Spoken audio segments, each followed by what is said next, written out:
une autre vidéo qui traite le chapitre des opérations de trésorerie, les chèques de virement en espèces.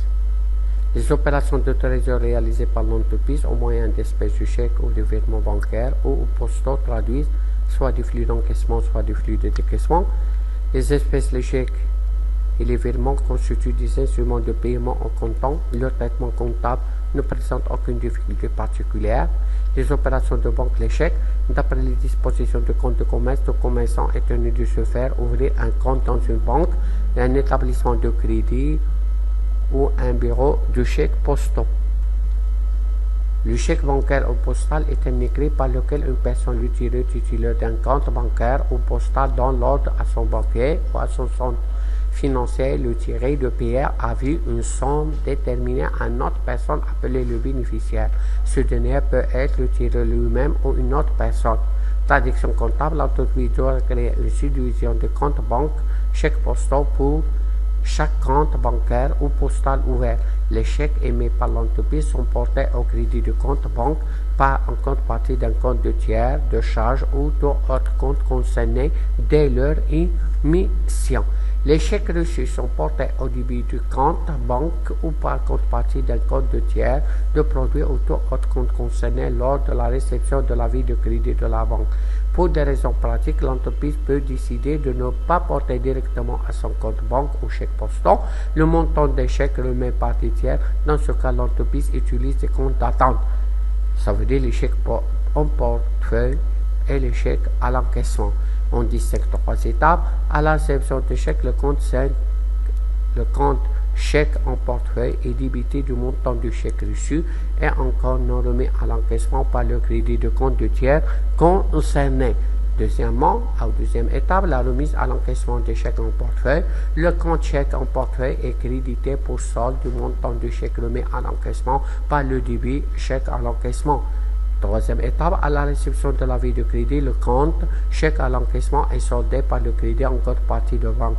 Le solde débiteur du compte banque ou chèque postal est porté dans le poste banque, trésorerie générale et chèque postal à l'actif du bilan.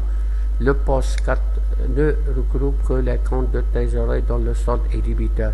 Les comptes composant le poste 500 sont débités du montant des entrées et crédits des sorties de fonds. Le compte 541 banque solde créditeur figure au passif du bilan dans la trésorerie passive. L'entreprise doit régulièrement contrôler la concordance des soldes de ses propres comptes banque et chèques postaux avec le relevé bancaire ou postaux à l'aide de l'état de rapprochement. On va traiter dans une autre vidéo. Le compte 515 virement de fonds est un compte de passage pour la comptabilisation des mouvements de fonds entre les différents comptes de trésorerie. Il doit être soldé en fin d'exercice. Dans l'énoncé d'un exercice, lorsque le terme chèque est employé sans qualificatif, cela sous-entend un chèque bancaire. La précision est fournie lorsqu'il s'agit d'un chèque postal. Exemple. Le 10 mars, l'entreprise SLM reçoit de son fournisseur en Côte un chèque de 180 000 dirhams en règlement de sa facture. Le 11 mars, elle remet le chèque à l'encaissement auprès de sa banque. Le 15 mars, elle reçoit de crédit concernant le chèque. Ça veut dire qu'on va comptabiliser avec trois étapes déjà signalées au-dessus. Chèque en portefeuille client, chèque en encaissement, chèque en portefeuille, banque, chèque à l'encaissement avec le même montant 180 000. Les opérations banque, les virements.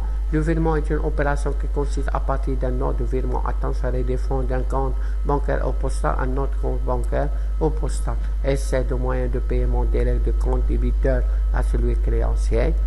De transférer des fonds d'un compte de trésorerie de l'entreprise à un autre compte de trésorerie de la même entreprise.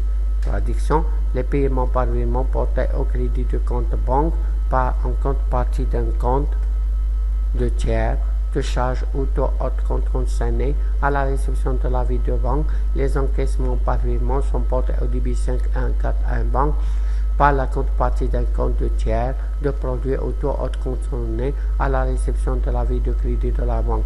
Pour les commerçants, les décaissements qui excèdent 10 000 doivent être effectués par chèque barré endossable, effet de commerce virement ou carte de paiement.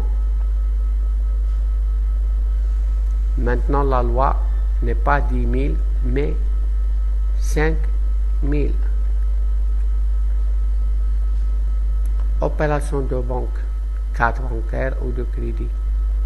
La carte bancaire ou de crédit est un moyen de paiement qui permet à son titulaire de régler ses achats au service au commerçant affilié, de retirer des espèces dans le guichet automatique du billet.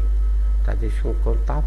En cas de règlement effectué par carte bancaire, le compte banque est directement crédité du montant de transaction. Exemple, le 6 janvier, l'entreprise Dar Al-Iman reçoit de son client étranger pour affaires un déjeuner alors organisé dans un restaurant de la ville.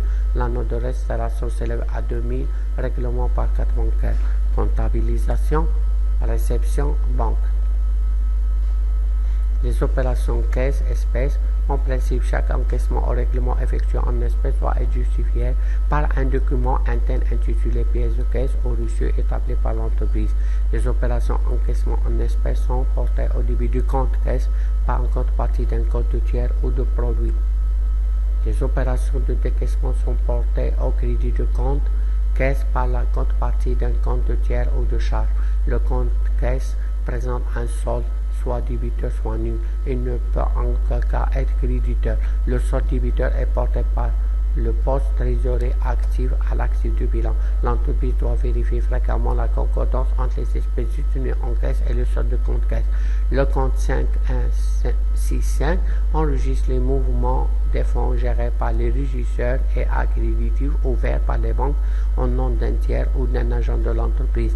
Le compte 5165 est débité du montant des fonds remis aux régisseurs et aux titulaires d'accréditifs par le crédit d'un compte de trésorerie et les crédité du montant des dépenses effectuées par les régisseurs ou par les banques pour le compte de l'entreprise par le débit d'un compte de tiers ou de charge, du montant de reversement des fonds avancés par le débit de compte de trésorerie.